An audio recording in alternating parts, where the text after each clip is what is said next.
Welcome back to the Adventist History Podcast. This is Season 2, Episode 26, and you are watching The World at War, again, Part 1. Yay! All right, let us get going here, and we're going to begin with a recap of our last episode, just in case you don't remember it, because why would you? It was like a month ago. Anyways, last time we finished up our trilogy on the Seventh-day Adventist Church in Nazi Germany by talking about how the Mormons and Jehovah's Witnesses handled their relationship with the Nazi regime as well. And it turns out Adventists weren't more or less courageous than most other churches, few of whom took a principled, organized stand against the regime.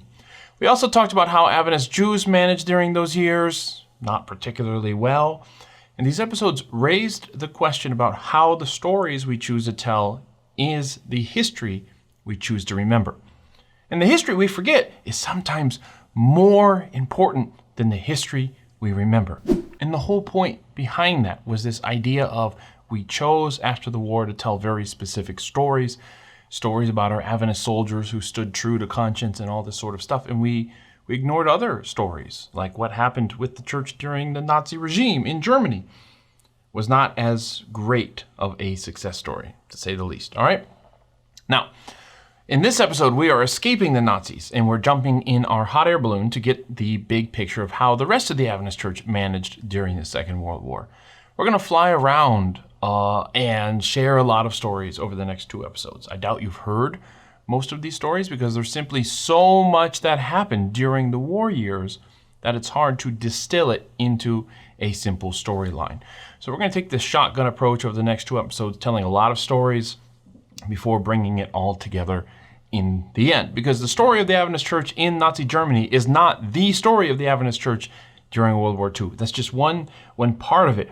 We want to give you guys a bigger picture of what happened in the Seventh-day Adventist Church during the Second World War. And so we're going to begin, obviously, with Egypt.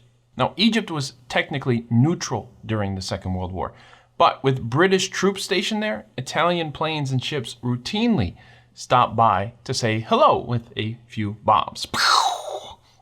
Wasn't a very effective greeting, though, because, the Italian military during World War II,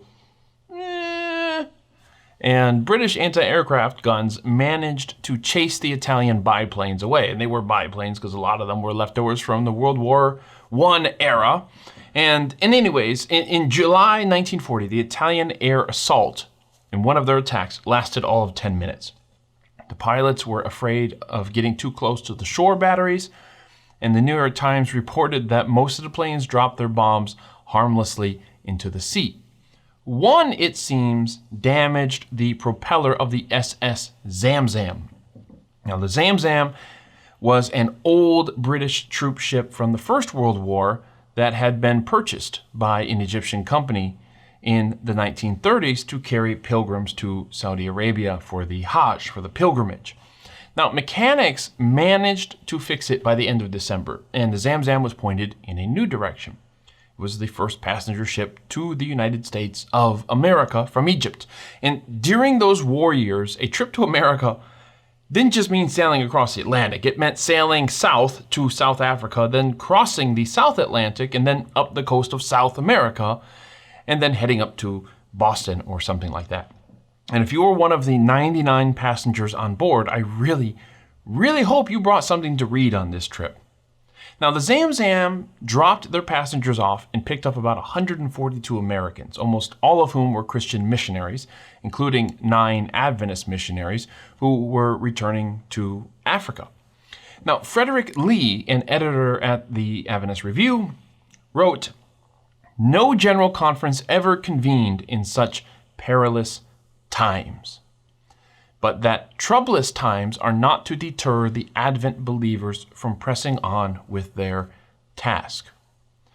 Troublous times they were. When W.E. Reed, president of the Northern European Division, was asked at the General Conference session whether he had a good trip across the Atlantic, which is an awesome thing to ask somebody who braved the Atlantic during those war years, Reed shot back, "I have seen with my own eyes Davy Jones's locker."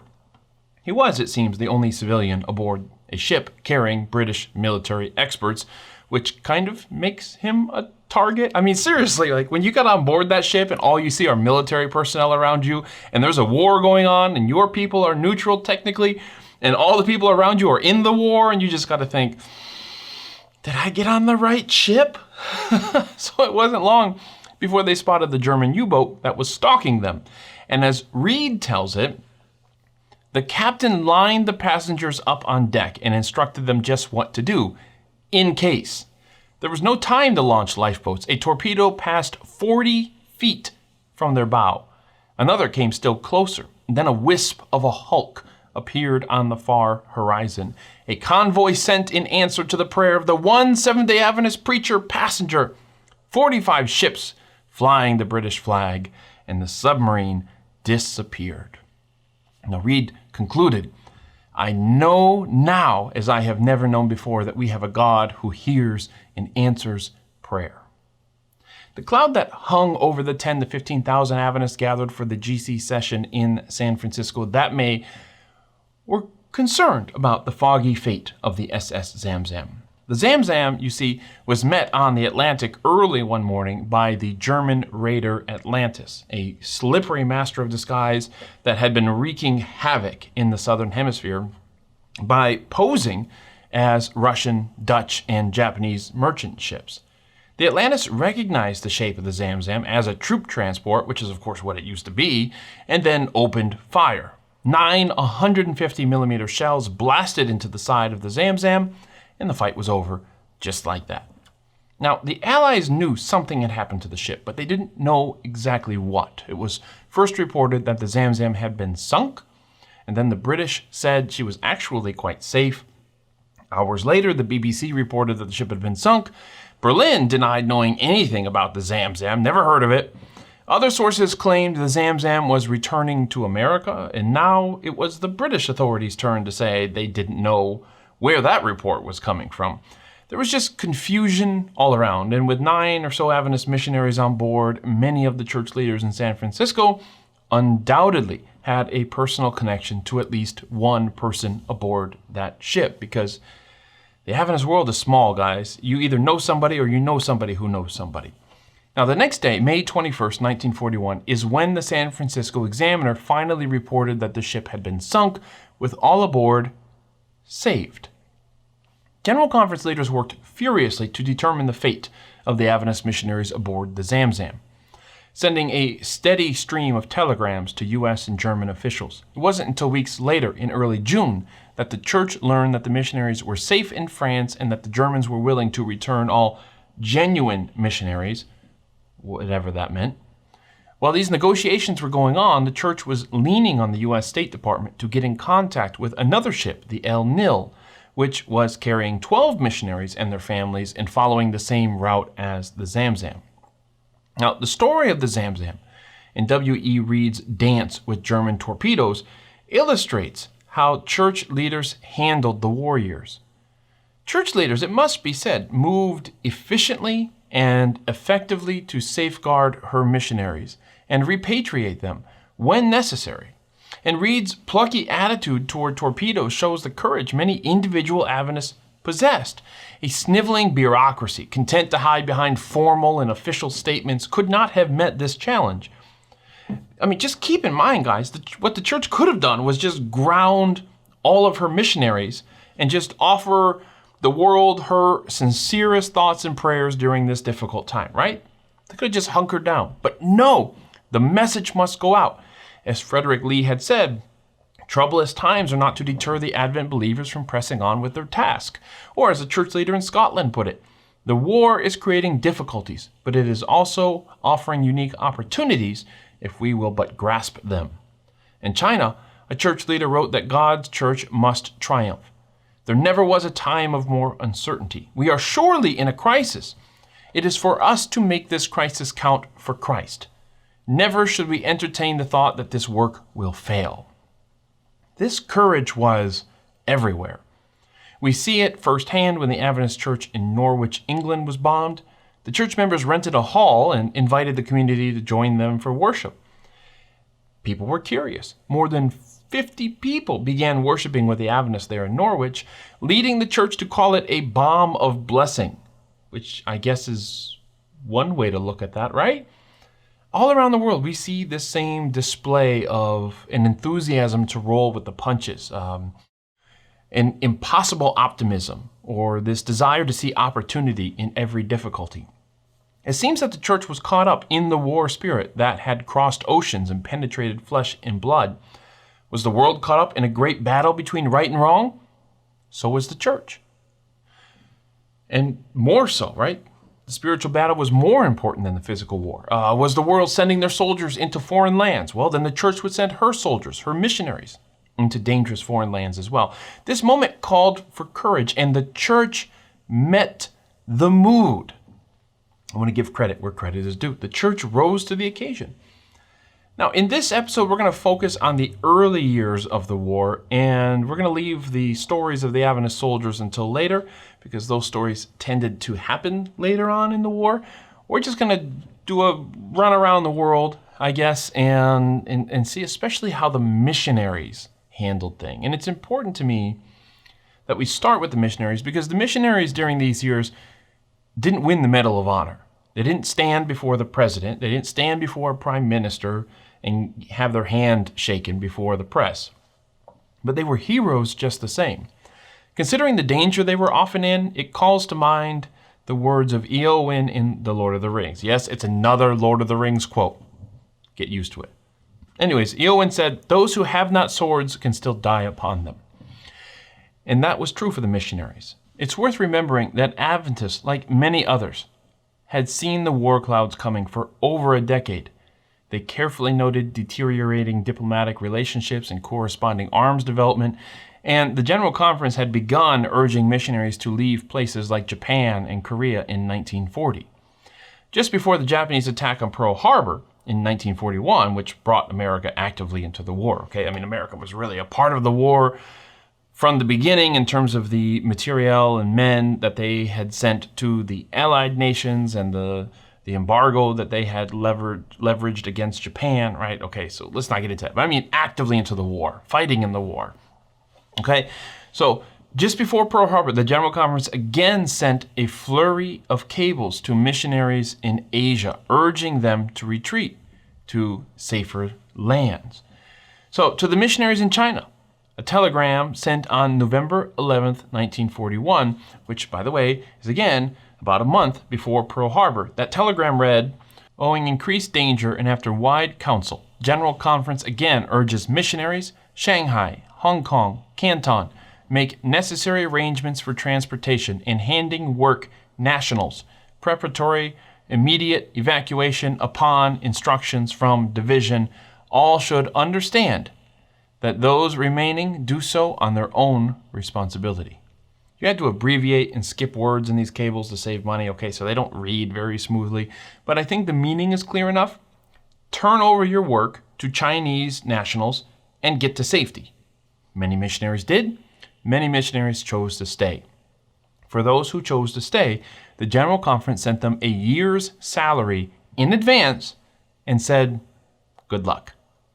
Adventist missionaries weren't the only ones who often enough chose to stay, okay? Another Protestant missionary wrote to his mission board some words that were worthy of any good Adventist missionary. In fact, were quoted in an Adventist paper. They said, "We are living dangerously. We are not living on a security-first basis. These are serious days ahead for us all, and our service has now become a high venture of faith as never before.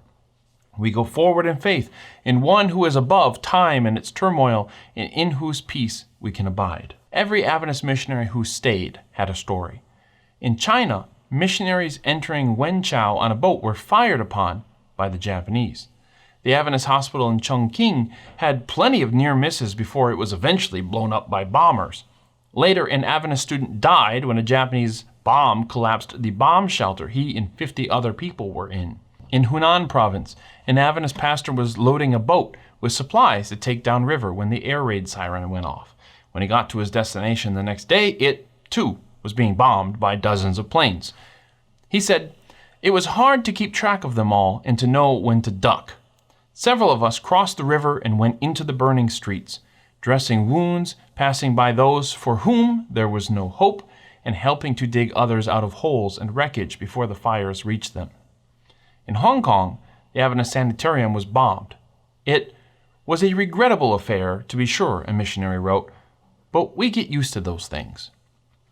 There were 20,000 Seventh-day Adventists in China, not including the 200 missionaries there. And it wasn't easy for missionaries to leave 20,000 people alone to face this war. In the British Union, the war initially was just an inconvenience for Adventists. The first way church leaders felt the war was when the British government took over the Watford Sanitarium and turned it into a psychiatric hospital.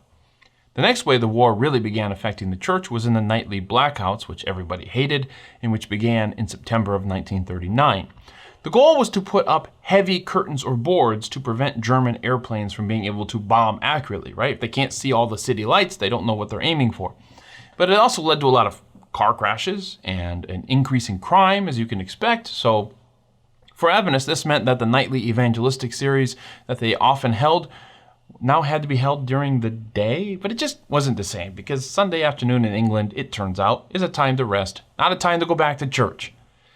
The Stanborough Press suffered a loss of their young salesman to the war effort, but otherwise they printed a military edition of Steps to Christ that sold very well. They just kind of were running low on colporteurs to be able to take them out and sell them. The first civilian deaths occurred when a German Heinkel bomber crashed in Clacton, east of London. It had been laying sea mines, and when it crashed, it blew up a chunk of the city. Only a few people died, but 150 were wounded, and one Adventist member woke up to see her entire roof coming down on top of her, and yet she walked away without a scratch, because the war was just an inconvenience. It was probably a little bit more than that for Arthur and Barbara Farrow, two Adventist newlyweds who departed England on their honeymoon to Africa, where they would serve as missionaries. They were part of a convoy of ships nicknamed Convoy Faith because of the number of missionaries on board. As they sailed 300 miles off the coast of Spain, German Condor bombers appeared out of nowhere and bombed their ship, the SS California. Now, they escaped in a lifeboat. They spent 15 years as missionaries in Africa. So I guess in the end, the war was just an inconvenience. Things began escalating as 1942 dawned. Pearl Harbor had been bombed, drawing America into the war in a more active role. And 10 hours after Pearl Harbor, Japan invaded the Philippines. And at the same time that they invaded the Philippines, they began the Battle of Hong Kong and landed in Malaysia, pushing on towards Singapore.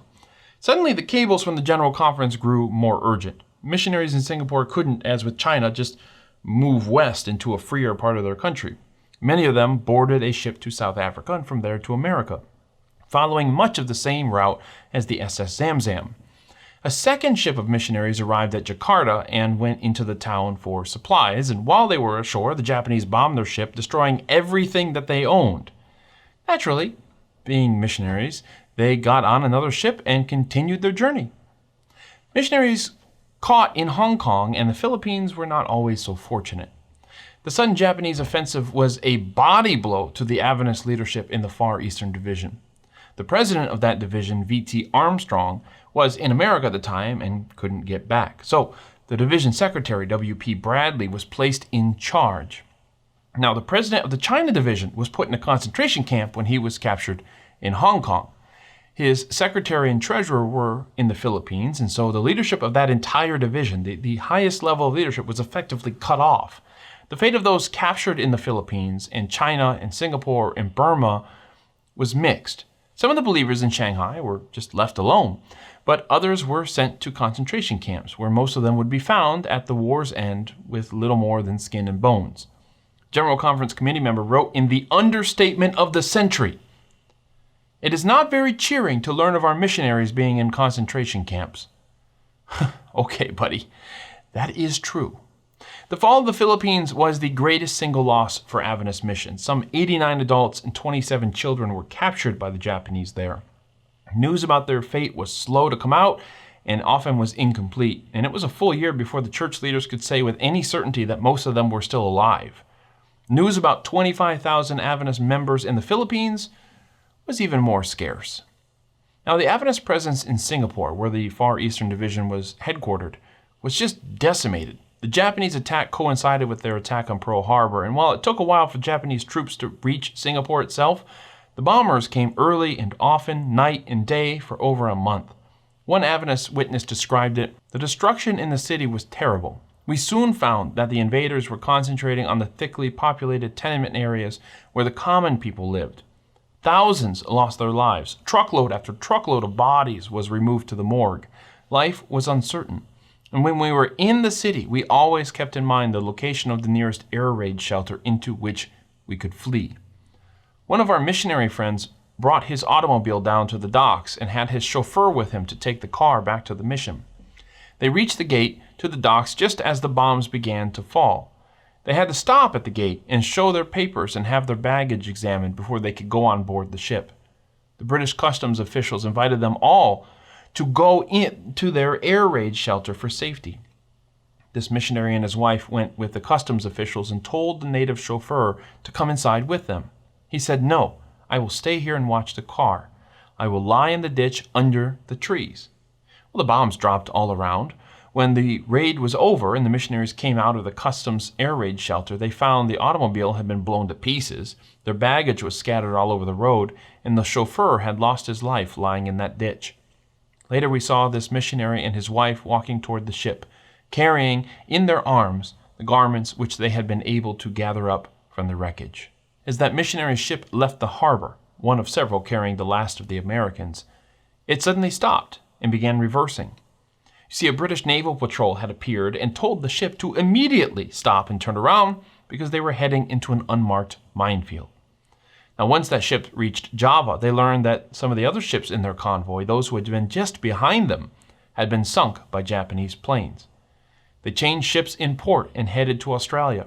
When they eventually arrived in America, they learned 4 days before the ship they had been on had been sunk by a Japanese sub. Now, back in Europe, things were not much better. The Northern European Division structure was sidelined and the General Conference just took over that. W.E. Reed was kept in Washington rather than risk another encounter with a German U-boat. A cable from the Southern European Division read, "Bitter persecution. 2 publishing houses closed, school confiscated, 250 churches closed, 900 brethren and sisters in prison for Christ. Difficulties increasing, grace abounding, courage good." Not all of the interned Adventists were those captured by the Germans or Japanese, by the way. At least a dozen were German missionaries working in the South Pacific who were quickly apprehended by the Allies and held at camps in Australia and India. Now, back in America, the escaping missionaries were treated as celebrities. Pacific Union College, the rebranded and relocated Healdsburg College, invited 50 missionaries to speak, including one Neil Wilson, a 21-year-old who had been serving in Africa and who would later become General Conference President. I mention that because his son, Ted Wilson, is currently the General Conference President. The missionary party at Pacific Union College was called the most colorful social occasion some of us have ever experienced. Alumni shared stories and took pride in a university that had dispatched 250 missionaries over the years. These words were noted on the occasion, which may have been from Jan Andrews, the church's first official foreign missionary. "There are 2 roads open to the church. Expand by missions into all the world and grow, or remain at home and die." Adventists believed that they were to go into all the world with the gospel.